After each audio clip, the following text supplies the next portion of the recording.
SIR নিয়ে অযথা আতঙ্কিত হবেন না। কোনো সমস্যায় পড়লে আমরা 24 ঘন্টায় আপনাদের পাশে আছি, একটা নামও বাদ হতে দেব না। এসআইআর ক্যাম্প নিয়ে মন্তব্য পঞ্চায়েত সমিতির সভাপতির। হাওড়া জগৎবল্লভপুরের বিডিও অফিসের পাশে শঙ্করহাটি 1 নম্বর গ্রাম পঞ্চায়েতের এসআইআর সহায়তা কেন্দ্রের মেইন ক্যাম্প থেকে এদিন এরকমই মন্তব্য করলেন জগৎবল্লভপুর পঞ্চায়েত সমিতির সভাপতি রঞ্জন কুন্ডু। এছাড়াও তিনি বলেন, সকাল থেকে আমরা শঙ্করহাটি গ্রাম পঞ্চায়েতের অন্তর্গত বেশ কয়েকটি সহায়তা ক্যাম্পে ঘুরে দেখলাম এবং সাধারণ মানুষের সমস্যার কথা শুনলাম। আমরা চেষ্টা করব সাধারণ মানুষকে 24 ঘন্টা পরিষেবা দেওয়ার। এছাড়াও আমাদের সঙ্গে ছিলেন জেলা পরিষদ সদস্য গোপা ঘোষ মহাশয়া ও শঙ্করহাটি গ্রাম পঞ্চায়েতের প্রধান উপপ্রধান থেকে শুরু করে সকল কর্মীবৃন্দরা। কি বললেন পঞ্চায়েত সমিতির সভাপতি ও জেলা পরিষদের কর্মাধ্যক্ষ গোপা ঘোষ, চলুন দেখে নেওয়া যাক। এসআইআর বিষয়টা নিয়ে সত্যি কিছু মানুষ আতঙ্কিত আছে এবং আমরা জগৎবল্লভপুর তৃণমূল কংগ্রেস তথা সারা রাজ্যেই যেখানে তৃণমূল কংগ্রেসের কর্মীরা আছেন প্রত্যেকেই আমরা চেষ্টা করছি সাধারণ মানুষের আতঙ্কটাকে কাটানো। কারণ আতঙ্কিত হওয়ার সত্যি কিছু নেই, কিন্তু কিছু মানুষ বিশেষ করে তৃণমূল বিরোধী রাজনৈতিক দলগুলো সাধারণ মানুষকে এত ভুল বোঝাচ্ছে, এসআইআর নামেই তাদের একটা আতঙ্ক তৈরি হয়ে যাচ্ছে। এটাও কিন্তু খুব স্ট্রুট পলিসিতে করা হচ্ছে।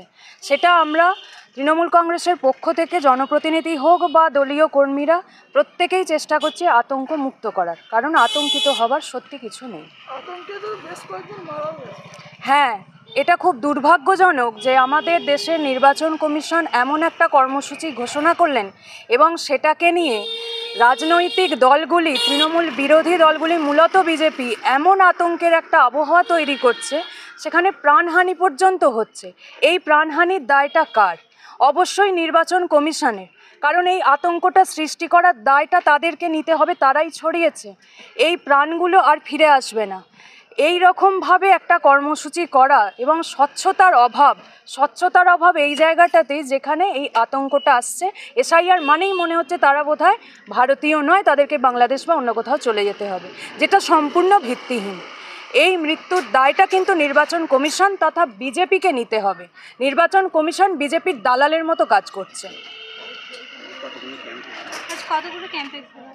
আজকে শঙ্করহাটি 1 নম্বর গ্রাম পঞ্চায়েতের বেশ কিছু বুথ ভিত্তিক ক্যাম্পে গিয়েছিলাম এবং এটাও শঙ্করহাটি অঞ্চলের আঞ্চলিক ক্যাম্প। প্রত্যেকটা ক্যাম্পেই এখানে খুব ভালোভাবে কাজ হচ্ছে, কোথাও তেমন কোনো সমস্যা নেই। যেগুলো সমস্যা আছে সেগুলো যাতে সমাধান হয় আমরা সেটা দেখার চেষ্টা করছি, যাতে দ্রুত সমাধান হয়ে যায়। খুব ভালোভাবে মানুষ সতর্কভাবেই ফর্মটা ফিল আপ করছেন, সদর্থক সাড়া দিচ্ছে। দেখুন, বিষয়টা হচ্ছে যে 2014 সাল থেকেই বিজেপি গভর্নমেন্ট আসা থেকে মানুষের মধ্যে সবসময় আতঙ্কের পরিবেশই তৈরি করে রেখে দিয়েছে। এটা শুধু এসআইআর নয়, নোটবন্দি করে মানুষকে আতঙ্কিত করেছে, কখনো আধার কার্ডের সঙ্গে ব্যাংক লিঙ্কেজ, গ্যাসের বই লিঙ্কেজ, এই করতে করতেও মানুষকে এই সরকারটা লাইনে দাঁড় করিয়ে দিয়েছে। তো এসআইআরও তো সেরকমই একটা বিষয়, মানুষ বুঝেই উঠতে পারছে না বিষয়টা কি করবে। এবং মানুষের মাঝখানে বিজেপির নেতারা এমনভাবে একটা প্রচার করছে, এসআইআর শুরুর আগেই শুভেন্দু অধিকারী বলে দিল 1 কোটি নাম বাদ হয়ে যাবে, যেন ওনারা একটা ঠিক করেই নিয়েছে যে পশ্চিমবাংলার একটা পোর্শন ভোটারকে ওনারা বাদ দিয়ে পেছনের দরজা দিয়ে নবান্নে ঢুকবে।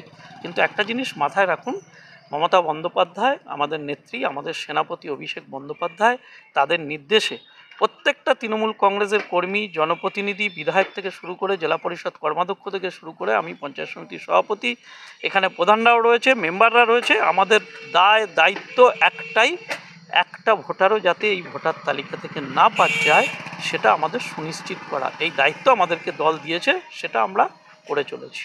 এবং বিষয়টা হচ্ছে ভারতবর্ষের গণতন্ত্রের চতুর্থ স্তম্ভ হচ্ছে মিডিয়া, কিন্তু আজকের দিনে বলতে লজ্জা লাগছে যে মিডিয়ারাই ভারতবর্ষের গণতন্ত্রকে ধ্বংস করছে, মিডিয়ারা ভারতবর্ষের গণতন্ত্রকে ধর্ষণ করছে দিনের পর দিন, যার ফলে মানুষ আরও বেশি বিভ্রান্ত হচ্ছে, মানুষ আত্মহত্যার পথ বেছে নিচ্ছে, মানুষকে অকারণে এই পৃথিবী ছেড়ে চলে যেতে হচ্ছে।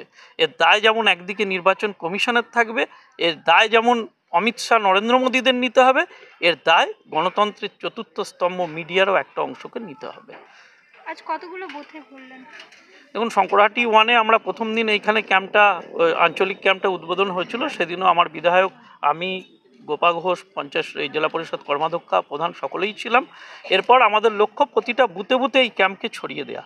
সেটাই আজকে শঙ্করহাটি 1-এর কাজটা যেভাবে হচ্ছে সেটা দেখার জন্য এবং মানুষের কোনো সুবিধা অসুবিধা হচ্ছে কিনা সেটা দেখার জন্য আমরা মূলত ঘুরছিলাম।